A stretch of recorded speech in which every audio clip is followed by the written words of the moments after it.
بسم الله الرحمن الرحيم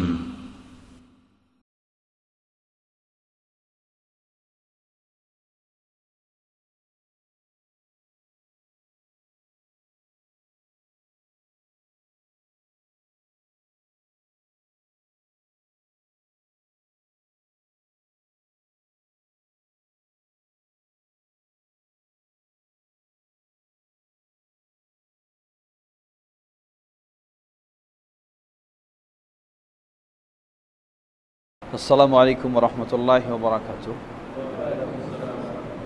আলহামদুলিল্লাহি রাব্বিল আলামিন ওয়াসসালাতু ওয়াসসালামু আলা আবদিল্লাহি ওয়া রাসূলিহি নবিয়িনা মুহাম্মদ ওয়া আলা আলিহি ওয়া সাহবিহি ওয়া মান তাবি'আহুম বিইহসানিন ইলা ইয়াউমিদ্দিন, আম্মা বা'দ।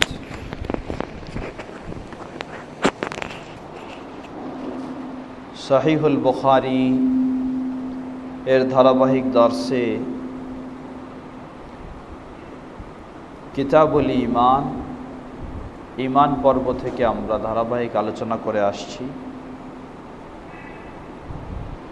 পূর্বের বৈঠকে আমরা ৩২ নম্বর হাদিস পর্যন্ত আলোচনা শুনেছি। আজকে পরবর্তী হাদিসগুলির আলোচনা শুনবো ইনশাআল্লাহ। কিতাবুল ঈমান, ইমাম বুখারী রাহিমাহুল্লাহ ঈমান কাকে বলে, ঈমানের পরিচয় কি, ঈমান কি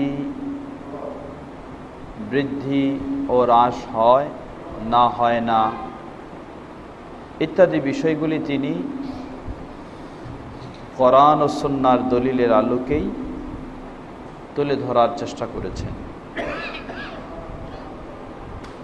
সংক্ষিপ্তভাবে স্মরণ করে দিচ্ছি।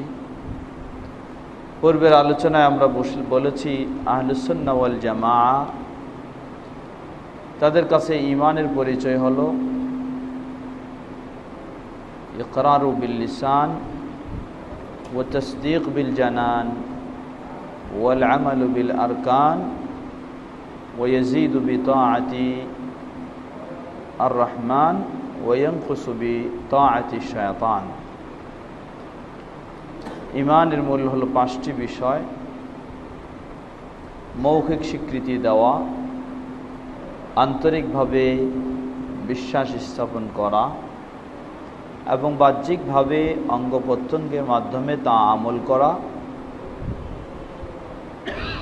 এই ঈমান আল্লাহর আনুগত্য যত বৃদ্ধি পায় তত ঈমানও বৃদ্ধি পায়, আর আল্লাহর আনুগত্য যত কমে যায়, শয়তানের আনুগত্য বৃদ্ধি পায়, ঈমান তত কমে যায়। ইমাম বুখারী রাহিমাহুল্লাহ মূলত ধারাবাহিকভাবে তিনি বিভিন্ন শিরোনামে যে হাদিসগুলি নিয়ে এসেছেন সেগুলি দিয়ে এটাই প্রমাণ করতে চাচ্ছেন। এ পর্যায়ে যে অধ্যায়টি আমরা শুরু করব 24তম অধ্যায় ঈমানের পর্বে, বাবু আলামাতিল মুনাফিক, মুনাফিকের আলামত, মুনাফিকের চিহ্ন কি, নিদর্শন কি, এ প্রসঙ্গে এই অধ্যায়। এই অধ্যায়ে ইমাম বুখারী রাহিমাহুল্লাহ হাদিস নিয়ে এসেছেন। প্রসিদ্ধ হাদিস সাহাবী আবু হুরায়রা রাদিয়াল্লাহু তাআলা আনহু হতে বর্ণিত। তিনি বলেন, নবী সাল্লাল্লাহু আলাইহি ওয়াসাল্লাম বলেন, আয়াতুল মুনাফিকি সালাসুন, ইযা হাদ্দাসা কাযাবা ওয়া ইযা ওয়া'আদা আখলাফা ওয়া ইযা তুমিনা খানা। মুনাফিকের আলামত বা নিদর্শন হচ্ছে, এই হাদিসে বলা হয়েছে 3টি। যখন মুনাফিক শ্রেণীর মানুষেরা কথা বলে, বেশিরভাগই তারা মিথ্যা কথা বলে, সত্যর আশ্রয় তাদের খুবই কম হয়।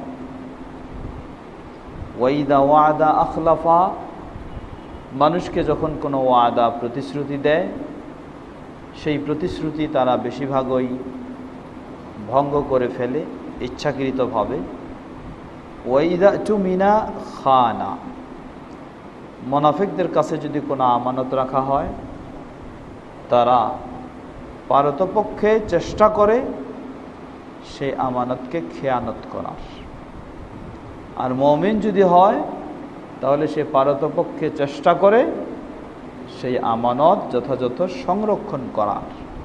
পার্থক্য হলেই মুমিন আমানতকে রক্ষা করার চেষ্টা করে আর মুনাফিক আমানতকে খেয়ানত করার চেষ্টা করে।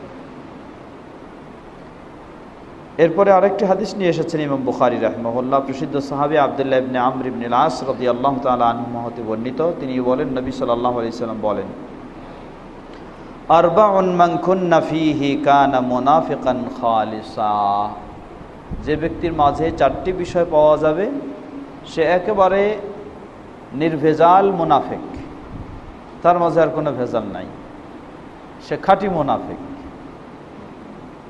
মান কানাত ফীহি খাসলাতুম মিনহুন্না কানাত ফীহি খাসলাতুম মিনান নিফাকি হাত্তা ইয়াদাহা। যার মাঝে এই চারটি বিষয়ের যে কোনো একটি বিষয় পাওয়া যাবে তাহলে সেই পরিমাণ তার মাঝে মুনাফিকি রয়েছে, যতক্ষণ না সেটাকে বর্জন করে। সেই চারটি বিষয় কি? ইযা তুমিনা খানা, যখন কোনো আমানত রাখা হয় সেটার খেয়ানত করে। ওয়া ইযা হাদ্দাসা কাযাবা, যখন কথা বলে মিথ্যা বলে। ওয়া ইযা আহাদা গাদারা, যখন কোনো প্রতিশ্রুতি দেয় সেই প্রতিশ্রুতি গাদ্দারি করে, ভঙ্গ করে। ওয়া ইযা খাসামা ফাজারা, যখন কারোর সাথে ঝগড়ায় লিপ্ত হয় তার মুখে ভালো কথা পাওয়া যায় না, শুধু অশ্লীল নোংরা কথাই তার মুখে পাওয়া যায়। রাসূল সাল্লাল্লাহু আলাইহি ওয়াসাল্লাম এই হাদিসে বললেন, যার মাঝে এই চারটি স্বভাব পাওয়া যাবে, এই চারটি খারাপ অভ্যাস পাওয়া যাবে, সেই ব্যক্তি হচ্ছে খালিস মুনাফিক, পূর্ণ মুনাফিক। ইমাম বুখারী রাহিমাহুল্লাহ ঈমানের পর্ব আলোচনা করতে গিয়ে তিনি এই অধ্যায় নিয়ে আসলেন। কেন? এজন্যই নিয়ে আসলেন, যার মাঝে ঈমানের ঘাটতি দেখা দিবে তার মাঝে কিসের আশ্রয় হবে? মুনাফিকের আশ্রয় হবে। ঈমান কমে যাওয়া মানেই হলো সেই জায়গায় মুনাফিকি স্থান পাওয়া। তাহলে এই হাদিস কয়েকটি বিষয় বলে দিচ্ছে। প্রথম হলো, রাসূল সাল্লাল্লাহু আলাইহি সাল্লাম বললেন যে মুনাফিকের আলামত হলো চারটি।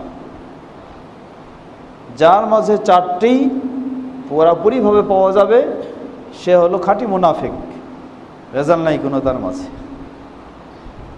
আর যার মাঝে এই চারটি কম বেশি পাওয়া যাবে, হয়তো একটা গুণ পাওয়া গেল, এর মানে সে হলো 25% মুনাফিক, 100% না। যার মাঝে দুইটা পাওয়া যাবে সে 50% মুনাফিক, যার মাঝে তিনটা 75%, যার মাঝে চারটাই পাওয়া যাবে সে হলো 100% মুনাফিক। তাহলে যার মাঝে একটা পাওয়া যাবে সেও মুনাফিক, যার মাঝে চারটা পাওয়া যাবে সেও মুনাফিক। পার্থক্য কি? পার্থক্য হলো, যার মাঝে চারটা পাওয়া যাবে তার মাঝে আর ঈমান নাই, সে পূর্ণ মুনাফিক। বাহ্যিকভাবে যতই সে ঈমান প্রকাশ করুক না কেন, আসলে তার ভিতরে ঈমান নাই, সে পূর্ণ একজন মুনাফিক। আর যার মাঝে একটা পাওয়া যাবে আর তিনটা নাই, তাহলে আশা করা যাবে সেই ব্যক্তি, তার মাঝে কিছু নেফাকি রয়েছে আর বেশি কিছু রয়েছে কি? ঈমান রয়েছে তার মাঝে, ঈমানও রয়েছে, তার মাঝে নেফাকিও রয়েছে। অর্থাৎ তার ঈমানটা পরিপূর্ণ নয়, অপরিপূর্ণ ঈমানদার। তাহলে এই হাদিস বলে দিচ্ছে, তাহলে ঈমানদার বলতে বাতিল সম্প্রদায় যেমন মনে করে যে হয় 100% ঈমানদার, নয় কি হবে একেবারেই ইসলাম থেকে বের হয়ে যাবে, বিষয়টা এমন নয়। হতে পারে কেউ পূর্ণ ঈমানদার, হতে পারে কেউ অপরিপূর্ণ ঈমানদার, দুর্বল ঈমানদার। অনুরূপভাবে এই হাদিসও আবার বলে দিচ্ছে যে নেফাকির পরিমাণ যেই হিসাবে বাড়বে ইমানের পরিমাণ সেই হিসাবে কমবে, আর ইমানের পরিমাণ যেই হিসাবে বাড়বে নেফাকির পরিমাণ সেই হিসাবে কমবে। আল্লাহ রাসূল সাল্লাল্লাহু আলাইহি ওয়াসাল্লাম এই হাদিসে মুনাফিকের 4টি বৈশিষ্ট্য বললেন। প্রথম হচ্ছে আমানতের খেয়ানত করা, দ্বিতীয় হলো মিথ্যা বলা, কথা বলার সময় মিথ্যা বলা, তৃতীয় হলো ওয়াদা অঙ্গীকার ভঙ্গ করা, চতুর্থ হলো ঝগড়া তর্কের সময় অশালীন ভাষায় অশ্লীল ভাষায় কথা বলা। এখন এই 4টি কাজ এভাবেও বলে দিলেন যে কোনো ব্যক্তির মাঝে যদি পাওয়া যায় তাহলে সে পরিপূর্ণ মুনাফিক। কিন্তু দেখা যায় যে আমাদের মাঝে অনেক সময় কি হয়, যেমন একটা বাংলায় প্রবাদ বলা হয়, অভাবে স্বভাব নষ্ট। কারো কাছে আমানত রাখছেন আপনি, আসলে সেই ব্যক্তি কখনো আন্তরিকভাবে এই আমানত নষ্ট করতে চায় না, খেয়ানত করতে চায় না, কিন্তু বেচারা এমন অভাবী মানুষ, এমন অর্থ সংকটে পড়ে গেছে, আপনার এই টাকাটাকে হয়তো খরচ করে ফেলেছে। এখন এই ব্যক্তিকে কি বলবেন, মুনাফিক নাকি? অনুরূপভাবে কোনো ব্যক্তির অন্যান্য আলামতগুলি তার মাঝে পাওয়া গেছে। এই জন্য আহলুল ইলমগণ কোরআন এবং সুন্নাহর আলোকে বলেন যে নেফাকি এটাও মূলত 2 প্রকার। একটা হলো নেফাক ফিল ইতিকাদ, আর একটা হলো নেফাক ফিল আমাল। নেফাক ফিল ইতিকাদ বলতে মানুষের বিশ্বাসগত মুনাফিকি, আরেকটা হলো নেফাক ফিল আমাল, আমলগত মুনাফিকি। অর্থাৎ একজন মানুষের কাছে আপনি আমানত রেখেছেন, এই ব্যক্তির মুনাফিকিটা হতে পারে সে অভাবে স্বভাব নষ্ট, অর্থ সংকটে পড়ে যাওয়ার কারণে আপনার টাকাটা খরচ করে ফেলেছে, কিন্তু কখনো সে আত্মসাৎ করতে রাজি না, আন্তরিকভাবে সে এটাকে কখনো পছন্দ করে না, বরং সে অনুতপ্ত হচ্ছে যে আপনার টাকাটা সে ঠিকমতো রাখতে বা আপনার আমানতটা ঠিকমতো রাখতে পারেনি, এজন্য সে অনুতপ্ত হচ্ছে এবং চেষ্টা করছে আপনাকে তা সাধ্য অনুযায়ী ফিরিয়ে দিতে। এ হলো এক ব্যক্তি। আরেক ব্যক্তি, যখন আপনি তার কাছে আমানত রাখলেন, সে আগে থেকে প্রস্তুতি নিয়ে আছে যে কে আমার কাছে আমানত রাখবে আর কেমনে আমি সেটাকে আত্মসাৎ করব, আগে থেকে তার প্রস্তুতি। যখনই আমানত রাখলেন সে আত্মসাৎ করলো, আর সাথে সাথে সে আনন্দ পাচ্ছে যে না এবার কিছু কাজ করতে পারছি।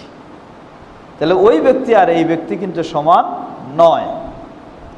ওই ব্যক্তি যে আত্মতৃপ্তি লাভ করতেছে এই আত্মসাতের কারণে, খেয়ানতের কারণে, তার মাঝে রয়েছে 2 ধরনের নেফাকি। এক হলো আন্তরিকভাবে আকীদাগত নেফাকি তার মাঝে, দ্বিতীয় হলো আমলগত নেফাকি তার মাঝে। এটাই হলো আসল খাঁটি মুনাফিকের কাজ। আল্লাহ সুবহানাহু ওয়া তাআলা বলেন, ইন্নাল মুনাফিকিনা ফি দারকিল আসফালি মিনান নার। যারা মুনাফিক, কাফেরদের চেয়েও এদের শাস্তিটা আরো কঠিনভাবে বলেছেন, জাহান্নামের অতল তলে তাদের স্থান। এ হলো ওই মুনাফিক যেই মুনাফিক আকীদাগত মুনাফিক এবং আমলগত মুনাফিক। তার আন্তরিকভাবে এই নেফাকি কাজগুলি করার বিশ্বাস করে, আর বাহ্যিকভাবেও সেগুলি সে করছে। আর ওই ব্যক্তি, যে ব্যক্তি আন্তরিকভাবে কখনো এগুলিকে পছন্দ করে না, কিন্তু সমস্যার কারণে বা বেকায়দায় পড়ে তার এটা ঘটে গেছে, তাহলে এই ব্যক্তির মুনাফিকি আর ওই ব্যক্তির মুনাফিকি এক নয়। এই ব্যক্তিকে বলা যাবে না যে সে জাহান্নামের অতল তলে তার স্থান, এটা নয়, বরং এর ক্ষেত্রে বলা হবে যে সে ব্যক্তি একটি অপরাধে লিপ্ত হয়েছেন, তিনি একটি অপরাধে লিপ্ত হয়েছেন, তার ঈমান নষ্ট হয়ে গেছে, একেবারে কঠিন জাহান্নামী মুনাফিক হয়ে গেছে, এইটা তাকে বলা যাবে না। সুতরাং এই ক্ষেত্রে আমরা বলবো যে যেই ব্যক্তি আকীদাগতভাবে এই বিষয়গুলিকে মেনে নিয়েছে, যে কোনো একটাও যদি তার মাঝে পাওয়া যায় তাহলেও সে একেবারেই এমন মুনাফিক হয়ে গেছে যার কারণে ইসলাম থেকে বের হয়ে যাবে। আর যার মাঝে কোনো একটি যদি পাওয়া যায় কিন্তু সে আন্তরিকভাবে এটাকে বিশ্বাস করে না, এমনি বেকায়দায় পরে কর্মগত ঘটে গেছে, তাহলে তাকে আমরা বলবো তিনি অপরাধী। যেমনইভাবে একজন জেনা ব্যভিচারে লিপ্ত হলে, একজন মদ খেলে অপরাধী বলে গণ্য হয়, ঠিক এই কাজগুলি তার মাঝে থাকার কারণে সে অপরাধী, কিন্তু ইসলাম থেকে সে পরিপূর্ণভাবে বের হয়ে গেছে বলে এটা বলা যাবে না। আল্লাহু তাআলা। এরপরে ইমাম বুখারী রাহিমাহুল্লাহ অধ্যায় নিয়ে এসেছেন বাবুন কিয়ামু লাইলাতিল কদরি মিনাল ঈমান। বাব কিয়ামু লাইলাতিল কদরি মিনাল ঈমান। কদরের রাত জাগরণ করা, ইবাদত করা, মিনাল ঈমান, এটা একটা ঈমানের কাজ। ইমাম বুখারী রাহিমাহুল্লাহ মূলত তিনি প্রমাণ করতে চাচ্ছেন যে মানুষের বাহ্যিক কাজগুলিও কি ঈমানের অংশ। বাহ্যিক কাজগুলো ঈমানের অংশ। আপনি সালাত আদায় করছেন, ঈমান। যাকাত আদায় করতেছেন, ঈমান। ওযু করতেছেন, এটার নামও ঈমান। এই কাজগুলির নামও ঈমান, যেটা আগে আমরা আলোচনা করেছি যে কেউ কেউ রয়েছেন, বিশেষ করে যেমন হানাফি মাযহাবে, মানুষের বাহ্যিক কাজগুলিকে ঈমানের পরিচয়ে অন্তর্ভুক্ত করা হয় না। সেখানে শুধু তারা ঈমানের পরিচয়ে অন্তর্ভুক্ত করেন মানুষের যে আন্তরিক বিশ্বাস এবং মৌখিক স্বীকৃতি, এটাকে ঈমানের অন্তর্ভুক্ত করেন। কিন্তু প্রকৃতপক্ষে কোরআন এবং সুন্নাহর দলিল আমাদেরকে বলে দিচ্ছে যে মানুষের মৌখিক স্বীকৃতি যেমন ঈমানের অন্তর্ভুক্ত বিষয়, মানুষের অন্তরের বিশ্বাসটাও ঈমানের অন্তর্ভুক্ত বিষয়। অনুরূপভাবে মানুষের অঙ্গ প্রত্যঙ্গের মাধ্যমে বাস্তবে যে কাজগুলি করে, এটাও হলো ঈমানের অন্তর্ভুক্ত বিষয়। ইমাম বুখারী রাহিমাহুল্লাহ সেটাই প্রমাণ করতে চাচ্ছেন এই বিষয় দিয়ে। হাদিস নিয়ে এসেছেন, প্রসিদ্ধ হাদিস, রাসূল সাল্লাল্লাহু আলাইহি ওয়াসাল্লাম থেকে সাহাবী আবু হুরায়রা রাদিয়াল্লাহু তাআলা আনহু বর্ণনা করছেন, রাসূল সাল্লাল্লাহু আলাইহি ওয়াসাল্লাম বলেন, মান ইয়াকুম লাইলাতাল কদরি ঈমানান ওয়া ইহতিসাবা গুফিরা লাহু মা তাকদ্দামা মিন যামবিহি। যে ব্যক্তি ঈমানের সাথে এবং সওয়াবের আশায় কদরের রাত্রে ইবাদত করবে, গুফিরা লাহু মা তাকদ্দামা মিন যামবিহি, তাহলে এর বিনিময় তার অতীতের অপরাধগুলিকে ক্ষমা করে দেওয়া হবে। ঈমানের সাথে এবং সওয়াবের আশায়। তাহলে এই কদরের রাতে যে ইবাদত করা, এই রাতের ইবাদত, এটাও হলো একটা কিসের কাজ? ঈমানের কাজ। তাহলে এই হাদিস আবার দুটো বিষয় প্রমাণ করে দিচ্ছে। প্রথম বিষয় হলো এই কদরের রাতে ইবাদত করাটা হলো, এই কাজটার নাম ঈমান। দ্বিতীয়, কদরের রাত্রে কিন্তু সবাই সমানভাবে ইবাদত করতে পারে না। কেউ হয়তো কিছুই করতেছে না, কেউ কিছু করতেছে, আবার কেউ সারা রাত ইবাদত করতেছে, কেউ 2-4 ঘন্টা করতেছে, কেউ অর্ধরাত করতেছে। তাহলে এটা কি প্রমাণ করে দিচ্ছে? প্রমাণ করে দিচ্ছে যে ঈমানের ক্ষেত্রে সবাই সমান নয়। যে সারা রাত ইবাদত করলো তার ঈমানের স্তরটা অবশ্যই বেশি, আর যে অর্ধরাত করেছে তুলনামূলক সে কম। যে 1-2 ঘন্টা করেছে তার চেয়েও কম। যার মাঝে এটা একেবারেই নাই, সে তার চেয়েও কম। অতএব ঈমানের ক্ষেত্রেও সকলেই সমান স্তরের নয়, বরং মানুষের মাঝে পার্থক্য রয়েছে। এমনইভাবে ইমাম বুখারী রাহিমাহুল্লাহ এরপর আরেকটি হাদিস নিয়ে এসেছেন, বাবুন আল জিহাদু মিনাল ঈমান। জিহাদ ফি সাবিলিল্লাহ ইসলামে একটি গুরুত্বপূর্ণ পর্ব। এটাও হলো মিনাল ঈমান, এটাও একটা ঈমানের অংশ, এটাও একটা ঈমানের কাজ। আজকে তো আমাদের পরিবেশ পরিস্থিতি শুধু আমাদের দেশে নয়, আন্তর্জাতিকভাবে এমন হয়েছে যে জিহাদের কথা কেউ যদি মুখ দিয়ে উচ্চারণ করে তাহলে এ যেন আলাদা কোয়ালিটির হয়ে গেছে। আমরা বলবো যে না, ইসলাম যতদিন পৃথিবীতে আছে, ইসলামের কাজ হিসাবে জিহাদও ততদিন থাকবে। তবে এই ক্ষেত্রে আজকে মুসলিম সমাজ, অমুসলিম বাদ দেন, মুসলিম সমাজ 3 শ্রেণীতে বিভক্ত। এক শ্রেণী অমুসলিমদের সংস্পর্শে থেকে অমুসলিমদের চিন্তা চেতনা পেয়ে তারা জিহাদকে বলে যে জিহাদ মানেই হলো জঙ্গিবাদী, জিহাদ মানেই হলো সন্ত্রাসী। এই সমস্ত চিন্তাগুলি মুসলিম হওয়া সত্ত্বেও তাদের মাথায় এসে গেছে। এটি কখনো কোনো মুসলিমের চিন্তা হতে পারে না। দ্বিতীয় শ্রেণী, এই শ্রেণী আবার কি করেছে? এই শ্রেণী যেমন সীমার বাইরে চলে গেছে, না স্বীকৃতি দেওয়ার মাধ্যমে, এটাকে অবজ্ঞা করার মাধ্যমে এই শ্রেণী যেমন সীমার বাইরে চলে গেছে, অপর শ্রেণী কি করেছে? ওইটাকে আবার বেশি গুরুত্ব দেওয়ার মাধ্যমে আবার একটু সীমা লঙ্ঘন করে ফেলেছে। বেশি গুরুত্ব বলতে কি, এমন পর্যায়ে নিয়ে ফেলেছে এটাকে যে এটার নামেই হলো, এটাই হলো মূল ইসলামের বিষয়, এটাই হলো মূল।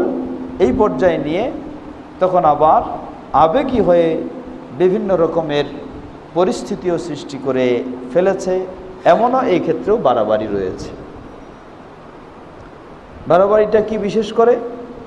বিশেষ করে জিহাদের নামে একজন ব্যক্তি মুসলিম, কিন্তু তার হয়তো তার সাথে মনের একটু মিল হয় নাই, বা সে আর মুসলিম নয়, তার বিরুদ্ধে জিহাদ ফরজ। এই বাড়াবাড়ি পর্যায়ে চলে গেছে। আপনি জিহাদ করবেন কার বিরুদ্ধে? মুসলিমের বিরুদ্ধে কখনো নয়। আমরা সবাইকে ঢালাওভাবে মুসলিম বলছি না। জন্মসূত্রে মুসলিম হইলে মুসলিম নয়।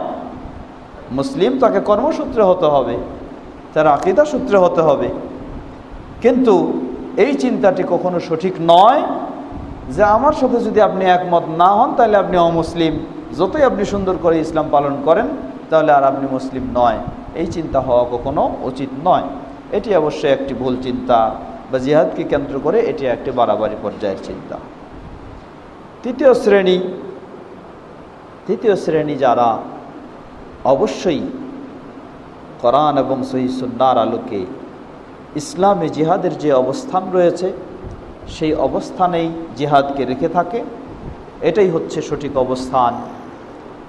প্রথম দিক হলো বিশ্বাসগত দিক দিয়ে কখনো এই ক্ষেত্রে দুর্বলতার সুযোগ নেই।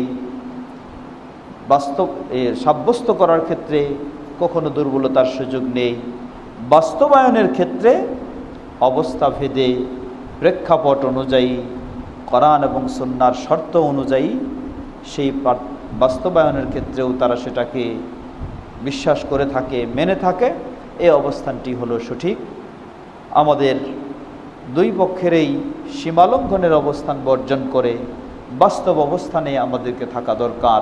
আল্লাহ আমাদের সে তৌফিক দান করুন। ইমাম বুখারী রাহিমাহুল্লাহ অধ্যায় নিয়ে এসেছেন বাবুন আল জিহাদু মিনাল ঈমান। জিহাদ ফি সাবিলিল্লাহ এটাও একটা ঈমানের অন্যতম গুরুত্বপূর্ণ অংশ বা গুরুত্বপূর্ণ কাজ। এখানে হাদিস নিয়ে এসেছেন প্রসিদ্ধ সাহাবী আবু যুরআ বিন আমর ইবনে জারীর হতে বর্ণিত। তিনি বলেন, সামি'তু আবা হুরায়রা আনিন নবী সাল্লাল্লাহু আলাইহি ওয়াসাল্লাম ক্বাল, আমি শুনেছি নবী সাল্লাল্লাহু আলাইহি ওয়াসাল্লাম বলেন, ইনতাজাবাল্লাহু লিমান খারাজা ফি সাবিলিহি লা ইউখরিজুহু ইল্লা ঈমানুন বি ওয়া তাসদীকুন বি রুসুলি আন উরজিআহু বিমা নালা মিন আজরিন আও গানিমাতিন আও উদখিলাহুল জান্নাতা। রাসূল সাল্লাল্লাহু আলাইহি ওয়াসাল্লাম বলেন, আল্লাহ সুবহানাহু ওয়া তাআলা সেই ব্যক্তির ক্ষেত্রে এই ঘোষণা দিয়েছেন, এই সুসংবাদ দিয়েছেন, যে ব্যক্তি আল্লাহর পথে বের হবে।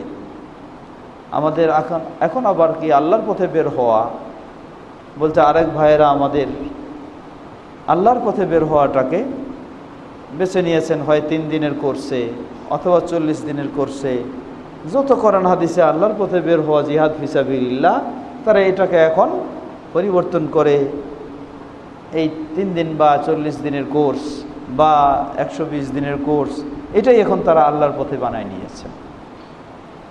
সকল প্রকার অন্যায়ের প্রতিবাদকে বর্জন করেছেন, আর এটাকেই তারা আল্লাহর পথে বলে ধরে নিয়েছেন।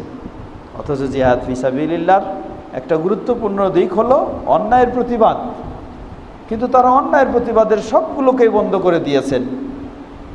আর বলেন তারা এটাই নাকি হলো আল্লাহর রাস্তায় বের হওয়া। আল্লাহ সুবহানাহু ওয়া তাআলা সেই ব্যক্তির ক্ষেত্রে, যে ব্যক্তি বলছেন, আল্লাহ বলছেন সেই ব্যক্তির ক্ষেত্রে, লা ইউখরিজুহু ইল্লা ঈমানুন বি, যে আমার প্রতি ঈমান এনেছে, এই ঈমানের তাগিদে সে আল্লাহর পথে বের হবে। ওয়া তাসদীকুন বিরুসুলি, যে আমার রাসূলদের প্রতিও সত্যায়ন করেছে, সেই লক্ষ্যেই আল্লাহর পথে বের হয়। আন উরজিআহু বিমা নালা, তার অবস্থান তিনটা হতে পারে। সে যখন ফিরবে বড় ধরনের প্রতিদান নিয়ে ফিরবে যদি জীবিত থাকে, অথবা আও গানিমা, অথবা কি করবে, যুদ্ধলব্ধ সম্পদ লাভ করবে। আও উদখিলাহুল জান্নাতা, যদি সে সওয়াব নিয়ে অথবা যুদ্ধলব্ধ সম্পদ নিয়ে ফিরতে না পারে, তাহলে আমি কি করব, উদখিলাহু আল জান্নাতা, সে যদি বিদায় নিয়ে চলে যায় তাহলে তার প্রতিদান আমি তাকে জান্নাতে প্রবেশ করাবো। ওয়ালাউলা আন আশুক্কা আলা উম্মতি মা কাআদতু খালফা সারিয়াতিন, রাসূল সাল্লাল্লাহু আলাইহি ওয়াসাল্লাম বলছেন, আমার উম্মতের জন্য যদি বিষয়টি সাধ্যের বাইরে না যায়, অতি কষ্টকর না হতো, তাহলে আমি কোনো প্রতিনিধি দল বিভিন্ন অঞ্চলে পাঠানোর পরে কখনো বসে থাকতাম না, আমিও ছুটতাম। ওয়ালাওয়াদিতু আন্নী উকতালু ফি সাবিলিল্লাহি সুম্মা উহইয়া সুম্মা উকতালু সুম্মা উহইয়া সুম্মা উকতালু, এবং আমার কাছে এই কাজটি এত প্রিয়, এত পছন্দনীয়, আমি যেন আল্লাহর পথে শাহাদাত বরণ করি, আবার যদি আমাকে পুনরায় জীবন দেওয়া হয় আমি আবার বেছে নিব আল্লাহর পথে শাহাদাত বরণ করা, আবার যদি আমাকে পুনরায় জীবন দেওয়া হয় আমি আবার বেছে নিব আল্লাহর পথে শাহাদাত বরণ করা। কারণ এর মর্যাদা এত, এর ফলাফল এত, এর প্রতিদান এত, আল্লাহ সুবহানাহু ওয়া তাআলার কাছে যা বলার অপেক্ষা রাখে না। ইমাম বুখারী রাহিমাহুল্লাহ এই হাদিস দিয়ে প্রমাণ করতে চাচ্ছেন, সুতরাং জিহাদ ফি সাবিলিল্লাহ, প্রথম বিষয় হলো এটা একটা ঈমানের গুরুত্বপূর্ণ আমল, গুরুত্বপূর্ণ কাজ, গুরুত্বপূর্ণ দিক। দ্বিতীয় বোঝাতে চাচ্ছেন এটাও, এই ক্ষেত্রে যার যত অংশগ্রহণ সঠিক পন্থায়, তার ঈমানের অবস্থাটা ততই সুন্দর, ততই মজবুত বলে গণ্য হবে। আর যার যত দুর্বলতা, তার ঈমানের ক্ষেত্রেও ততই দুর্বলতা রয়েছে।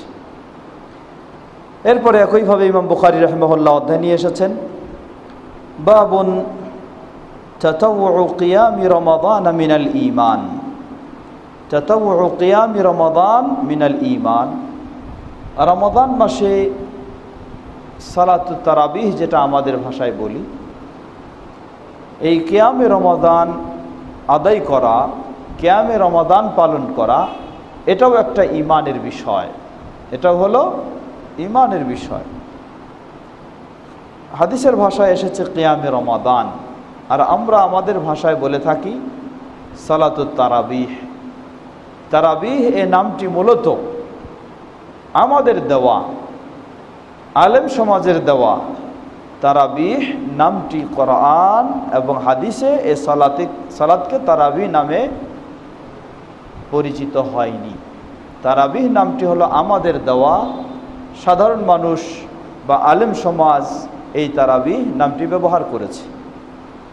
হাদিসের ভাষায় যেমন এই হাদিসে এসেছে, আল্লাহ রাসূল সাল্লাল্লাহু আলাইহি ওয়াসাল্লাম বলেন, মান কামা রমাদানা ঈমানান ওয়া ইহতিসাবা গুফিরা লাহু মা তাকাদ্দামা মিন যামবি, যে ব্যক্তি ঈমানের সাথে সওয়াবের আশায় রমাদানের রাতে কিয়াম করবে, কিয়াম বলতে সালাত আদায় করবে, কিয়াম বলতে মিলাদের কিয়াম নয়, আবার এটা হলো সালাতের কিয়াম, এই কিয়াম করবে, রাসূল সাল্লাল্লাহু আলাইহি ওয়াসাল্লাম বলেন গুফিরা লাহু মা তাকাদ্দামা মিন যামবি, এর বিনিময়ে তার অতীতের গুনাহগুলিকে ক্ষমা করে দেওয়া হবে। তো এই কিয়ামে রমাদান এটাও হলো একটা ঈমানের বিষয়। মূলত এই কিয়ামে রমাদান কোনো ফরজ ইবাদত নয়, এটি একটি নফল ইবাদত। কিন্তু আমাদের সমাজে দেখা যায় যে এশার সালাতের গুরুত্ব যত আছে তার চেয়ে কিন্তু তারাবির সালাতের গুরুত্ব আরও বেশি আছে। এশার জামাত ছুটে গেলে অসুবিধা নাই, তারাবির জামাতটা যেন না ছুটে। আমাদের এই ধরনেরও কিছু মুসল্লি রয়েছে, যে মুসল্লিরা মূলত রমাদান মাসের মুসল্লি, সারা বছরের মুসল্লি নয়, এরা হচ্ছে রমাদানের মুসল্লি। তাদের কাছে ফরজ সালাতের চেয়ে এই নফল সালাতের গুরুত্ব বেশি। এই নফল কেন? রমাদানের কিয়াম বা কিয়ামে রমাদান বা সালাতুত তারাবি এর তো বাস্তবতা রয়েছে, কোরআন সুন্নায় তা প্রমাণিত। কিন্তু যেই সালাতের ইসলামে কোনো বাস্তবতা নেই, কোনো ভিত্তি নেই, সেই সালাত নিয়ে মানুষ কত মাথা ঘামায়। দেখুন, যদি শবে মেরাজের রাত কবে আসবে, শবে বরাতের রাত কবে আসবে, ইমাম সাহেবদের, খতিব সাহেবদের খালি প্রশ্ন আর প্রশ্ন।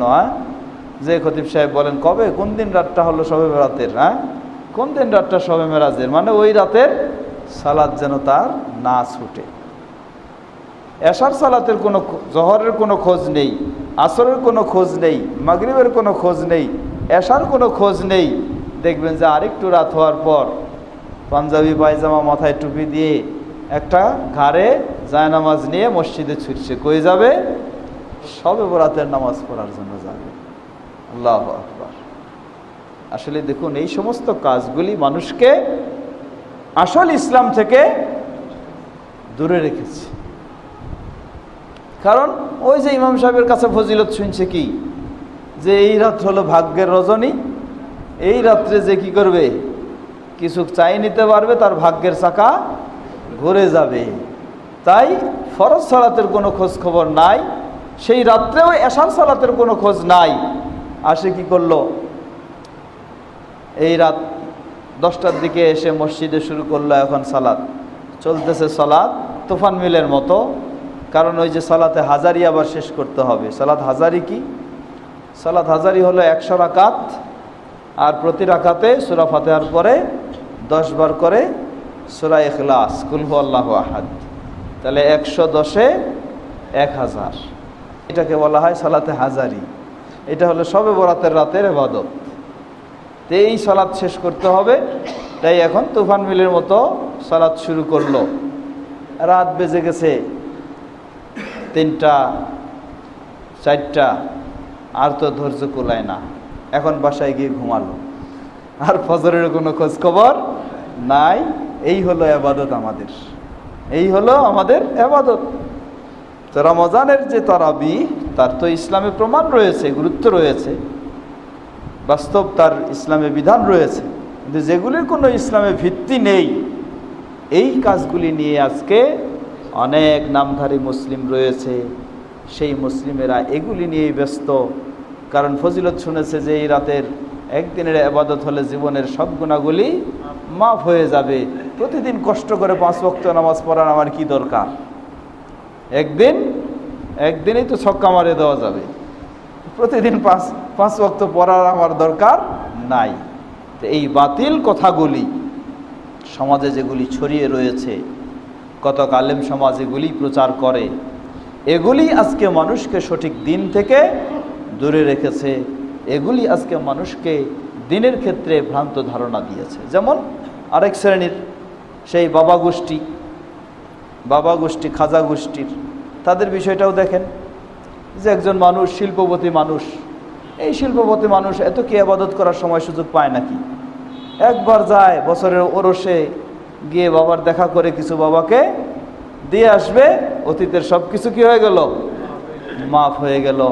আর কিছু ইবাদতের দরকার নাই। প্রতিদিন 5 ওয়াক্ত সালাত, এই পর্দা মেনে চলতে হবে, এই করতে হবে, হালাল হারাম মেনে চলতে হবে, এত তো কষ্ট করে চলা সম্ভব নয়। তাই একদিনে গিয়ে বাবার কাছে কিছু সালামি দিয়ে বাবার কাছ থেকে সব ছাড় করে নিয়ে চলে আসলো। এই হলো বাবা বিশ্বাসী যারা। এরা প্রকৃতপক্ষে কাদের ইবাদত করে? আল্লাহর ইবাদত করে না। এরা ইবাদত করে তাদের এই খাজা বাবা, এদের ইবাদত করে, কখনো আল্লাহর ইবাদত করে না। ইসলাম এই ধরনের ভণ্ডামি, এই ধরনের নষ্টামি ও শয়তানির নাম ইসলাম নয়। ইসলাম যে যত ইমানদার হবে তাকে তত ইসলামের গুরুত্বপূর্ণ ফরজগুলি আরও বেশি গুরুত্ব দিয়ে তাকে পালন করতে হবে। এটাই হলো ইসলামের বিষয়। আপনি সেগুলি বাদ দিয়ে নিজেকে বড় ইমানদার বলে দাবি করতে চাচ্ছেন, এত সহজ নয়। এটা হলো খ্রিস্টানদের চর্চা। খ্রিস্টানদের মাঝে এই নিয়ম রয়েছে। তাদের নিয়ম হলো কে কত অপরাধ করে অসুবিধা নেই। তাদের ধর্মযাজকের কাছে গিয়ে একটা বড় ধরনের অঙ্ক দিয়ে একটা চেক কাটে নিতে হবে। এই চেকটাকে বলা হয় শুকুকে গুফরান, মানে ক্ষমা হয়ে যাওয়ার চেক।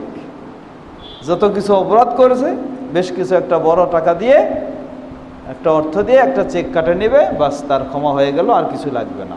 ওই খ্রিস্টানদের স্বভাবগুলি চলে আসছে আজকে। যত পীর মুরিদির স্বভাব, এগুলি ওই হয় খ্রিস্টান অথবা ব্রাহ্মণ, এই দুই। হয় খ্রিস্টানদের থেকে এসেছে অথবা ব্রাহ্মণদের থেকে এসেছে, বা দুইজন থেকেই কিছু কিছু করে এসে এই রূপ লাভ করেছে। কখনো ইসলামে এই ধরনের নিয়ম, এই ধরনের বিধান নেই। নবী সাল্লাল্লাহু আলাইহি ওয়াসাল্লামের জীবদ্দশাও এটা ঘটেনি, খোলাফায়ে রাশিদিনের বিষয়ে ঘটেনি, সাহাবায়ে কেরামদের বিষয়ে ঘটেনি। তাদের মাঝে এই ধরনের চর্চা কখনো ছিল না। একজন মানুষকে বাস্তব জীবনে তাকে ইসলামের হালাল হারামগুলি মেনেই তাকে ইবাদত করার চেষ্টা করতে হবে। আল্লাহ সুবহানাহু ওয়া তাআলা তাদেরকে হেদায়েত দান করুন। ইমাম বুখারী রাহিমাহুল্লাহ অধ্যায় বেঁধেছেন, মান কামা রমাদানা ঈমানান ওয়া ইহতিসাবা গুফিরা লাহু মা তাকাদ্দামা মিন যামবিহি। যে ব্যক্তি ঈমানের সাথে সওয়াবের আশায় রমাদানের রাতে কিয়াম করবে, তার অতীতের অপরাধগুলিকে ক্ষমা করে দেওয়া হবে। তো এই কাজটি হলো একটি কিসের কাজ? ঈমানের কাজ। এটাও প্রমাণ করে যে কাজ, মানুষের ইবাদত, বাহ্যিক ইবাদতগুলি ঈমানের অন্তর্ভুক্ত বিষয়। আর এই ইবাদতগুলি যে যত কম বেশি করতে পারে, তার ঈমানের অবস্থাটাও তত কম বেশি হয়। কখনো বাড়ে, কখনো কমে, একজনের চেয়ে আরেকজনেরটা বেশি হয়।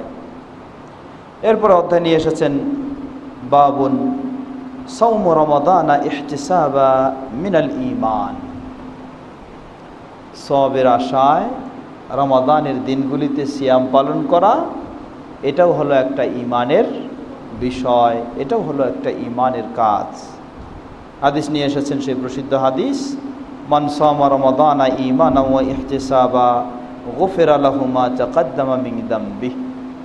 যে ব্যক্তি সওয়াবের আশায় ঈমানের সাথে রমাদানের সিয়াম পালন করবে, তার অতীতের অপরাধগুলিকে ক্ষমা করে দেওয়া হবে। অতএব সিয়ামের ক্ষেত্রেও যে যত যত্নশীল, যে যত সেই ক্ষেত্রে গুরুত্ব দিবে, তার ঈমানটাও সেই ক্ষেত্রে তত সুন্দর হবে।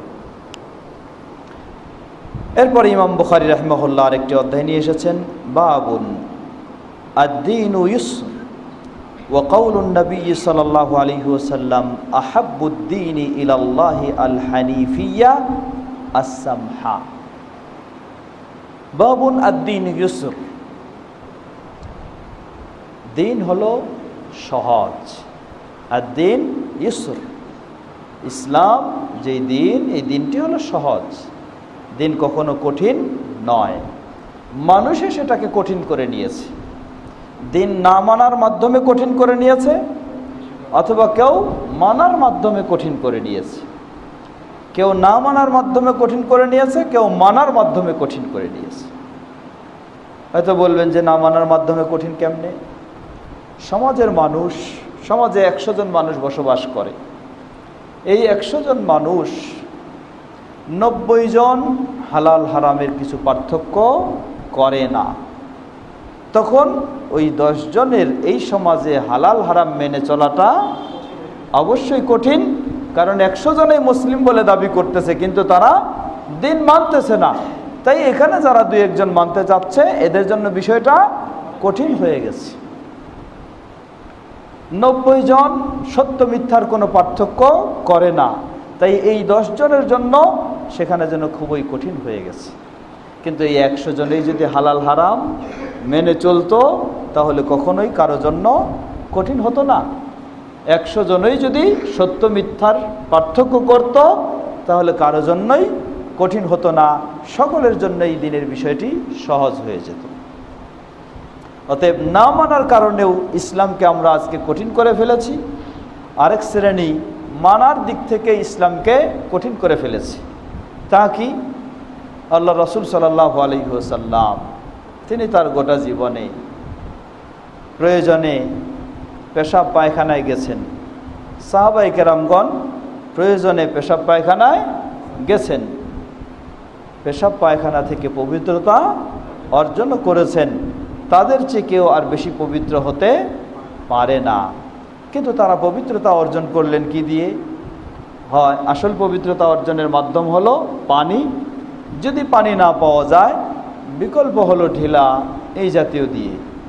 কিন্তু আজকে আমাদের কিছু ভাইয়েরা এমন কঠিন করে ফেললেন যে শুধু পানি দিয়ে যথেষ্ট নয়, এমনকি শুধু ঢিলা দিয়েও যথেষ্ট নয়, বরং ঢিলা নিয়ে আরও কমপক্ষে 40 কদম আপনাকে লাফাতে হবে, তারপর নাকি আপনার পবিত্রতা আসবে। এমন কঠিন করে নিলেন তারা। না, ইসলাম এই ধরনের কঠিন করে নেওয়ার জন্য আপনাকে এই নিয়ম দেয়নি। ইসলাম বিষয়টাকে সহজ করে দিয়েছে। বরং তারা এই ক্ষেত্রে কিছু বর্ণনাও দেওয়ার চেষ্টা করে। আল্লাহ সুবহানাহু ওয়া তাআলা সূরা তাওবায় কিছু মানুষের প্রশংসা করে একটি আয়াত বলেছেন, ফীহি রিজালুন ইউহিব্বুনা আইয়াতাতাহহারু। সেখানে কিছু মানুষ রয়েছে যে মানুষেরা পছন্দ করে, ভালোবাসে খুব সুন্দরভাবে পবিত্র হওয়া। আল্লাহ সুবহানাহু ওয়া তাআলা এই মানুষদের প্রশংসা করে কোরআন মাজিদে তাদের বিষয়গুলিকে তুলে ধরলেন। এটাও তারা দলিল পেশ করে। কি দলিল? যে আসলে এই মানুষদের কেন আল্লাহ প্রশংসা করলেন, তাদের পবিত্রতার কি? তাদের পবিত্রতার প্রশংসা করলেন আল্লাহ যে তারা পানি দিয়েও পবিত্রতা অর্জন করতেন, পানির সাথে আবার কি করতেন? ঢেলা কলেপ ব্যবহার করে, দুটাই মিলেই তারা পবিত্রতা অর্জন করতেন। তাই আল্লাহ তাদের এই প্রশংসা করেছেন। আসলে এই কথাটি তাদের কখনো ঠিক নয়। বরং আল্লাহ তাদের প্রশংসা করলেন কেন? এই মানুষেরা হচ্ছে কুবা এলাকার মানুষ। মদিনার যে কুবা মসজিদ রয়েছে, সেই মসজিদের মুসল্লি তারা। আল্লাহ তাদের প্রশংসা করলেন এই জন্যই, আরবের মানুষদের নিয়ম ছিল পানির অভাবের কারণে তারা অনেক সময় ঢিলা দিয়েই পবিত্রতা অর্জন করতেন। পানির অভাবের কারণে অনেক সময় তারা ঢিলা দিয়ে পবিত্রতা অর্জন করতেন।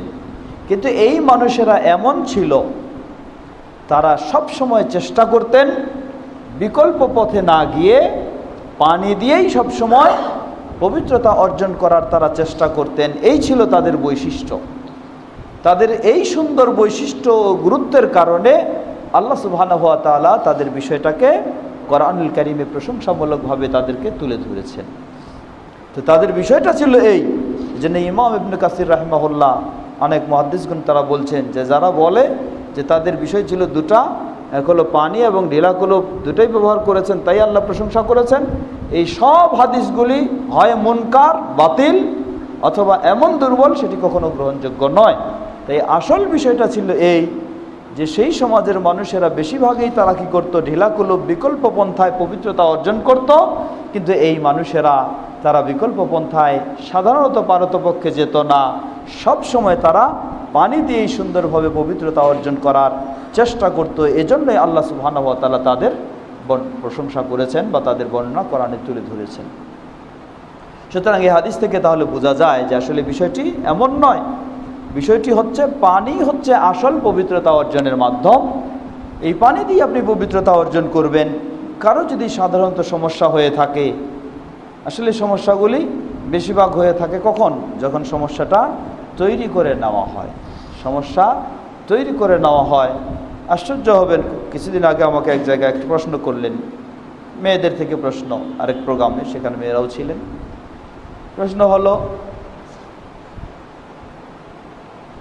যে মেয়েরা যদি তাদের টয়লেট বাথরুম সারার পরে তারা যদি ঢিলাকুলো ব্যবহার না করে, তাহলে তাদের নামাজ রোজা তো ভালো হবেই না, বরং তাদের রান্না বান্না পর্যন্ত নাকি খাওয়া যাবে না, কারণ তারা অপবিত্র হয়ে আছে।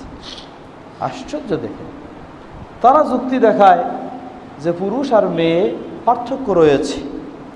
পার্থক্য হলো পুরুষদের তারা যখন পেশাবে যায়, তাদের পেশাব নালীটা ক্লিয়ার না হওয়ার কারণে, আঁকাবাঁকা হওয়ার কারণে তাদের সহজে পেশাবটা নির্গত হয় না। এজন্য পুরুষদেরকে কি করতে হয়? 40 কদম লাফাইতে হয়, কাঁসাইতে হয়, ইত্যাদি করতে হয়। তো মেয়েদের ক্ষেত্রে তাদের বিষয়টা খুব সহজ, তাদের দ্রুত পেশাব সহজে নির্গত হয়ে যায়, তাদের এই সমস্যা থাকে না, তাই তাদের ঢিলাকুলুপের প্রয়োজন ছিল না। এটা আগে ব্যাখ্যা দিত। এখন তাদের ব্যাখ্যাও তারা বাদ দিয়ে পুরুষদের সাথে সাথে মেয়েদের জন্য ঢিলাকুলুপ তারা অপরিহার্য করে দিচ্ছে।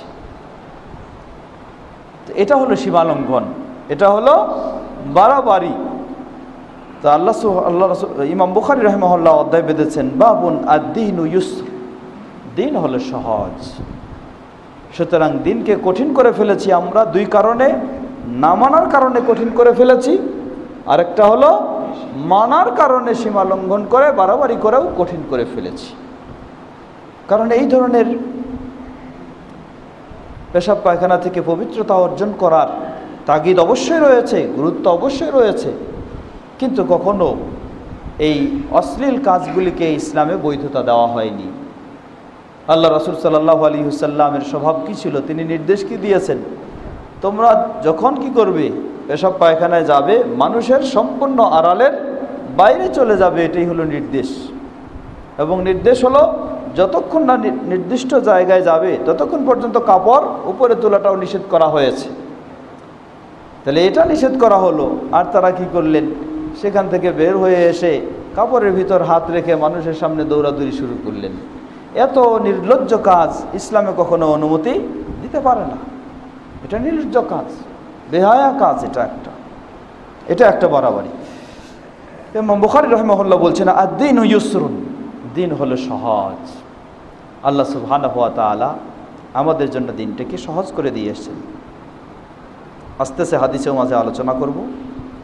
ওয়া কাউলুন নবী সাল্লাল্লাহু আলাইহি ওয়াসাল্লাম আহাব্বুদ-দীনি ইলাল্লাহ আল হানিফিয়া আস-সামহা। নবী সাল্লাল্লাহু আলাইহি ওয়াসাল্লাম বলেন যে আল্লাহর কাছে পছন্দনীয় দিন হলো কি? আল হানিফিয়া। আল হানিফিয়া, হানাফিয়া না কিন্তু, আল হানিফিয়া। যে একজন কোরআন পড়তে গিয়ে বলতেছে কি, ইব্রাহিম আলাইহিস সালামের বর্ণনা এসেছে ইন্না ইব্রাহিমা কানা হানিফা ওয়া লাম ইয়াকুম মিনাল মুশরিকিন। ইব্রাহিম আলাইহিস সালাম কানা হানিফা। দেখো, ইব্রাহিম আলাইহিস সালাম তিনি ছিলেন সর্বপ্রথম হানাফি, অতএব যারা তার অনুসারী এরাই হলো হানাফি। অতএব হানাফিদের কথা আল্লাহ কোরআনেও বলেছেন। এইভাবে অপব্যাখ্যা না। ইব্রাহিম আলাইহিস সালাম হানিফা বলতে কি? হানিফা হলো একনিষ্ঠ, তাওহীদপন্থী, শিরক মুক্ত। যে শিরক মুক্ত, তাওহীদ প্রতিষ্ঠিত, তাকে বলা হয় হানিফ। এই জন্য আমাদের দিনকেও বলা হয় দিনে হানিফ। এই দিনটা হলো তাওহীদের দিন, এই দিনটা হলো শিরক মুক্ত দিন, এই জন্য এই দিনকে বলা হয় দিনে হানিফ। তো আল্লাহ সুবহানাহু ওয়া তাআলার কাছে সবচেয়ে প্রিয় দিন হলো সেটা আল হানিফিয়া, যেই দিনটি হলো তাওহীদের উপর প্রতিষ্ঠিত এবং সকল প্রকার শিরক মুক্ত। আস-সামহা, এবং সেই দিন যেই দিনের বৈশিষ্ট্য হলো আস-সামহা আই আস-সাহলা, যেই দিনটি হলো সহজ। দিনের মাঝে কঠোরতা নেই, দিনের মাঝে নিষ্ঠুরতা নেই, দিন সহজেই পালন করা যাবে। এটাই হলো আল্লাহ সুবহানাহু ওয়া তাআলার কাছে প্রিয় দিন, পছন্দনীয় দিন। ইমাম বুখারী রাহিমাহুল্লাহ হাদিস নিয়ে এসেছেন। প্রসিদ্ধ সাহাবী আবু হুরায়রা রাদিয়াল্লাহু তাআলা আনহু হাদিস বর্ণনা করছেন। নবী সাল্লাল্লাহু আলাইহি ওয়াসাল্লাম বলেন ইন্নাদ-দীনা ইউসরুন, দিন হলো সহজ। আমাদের দিন হলো সহজ।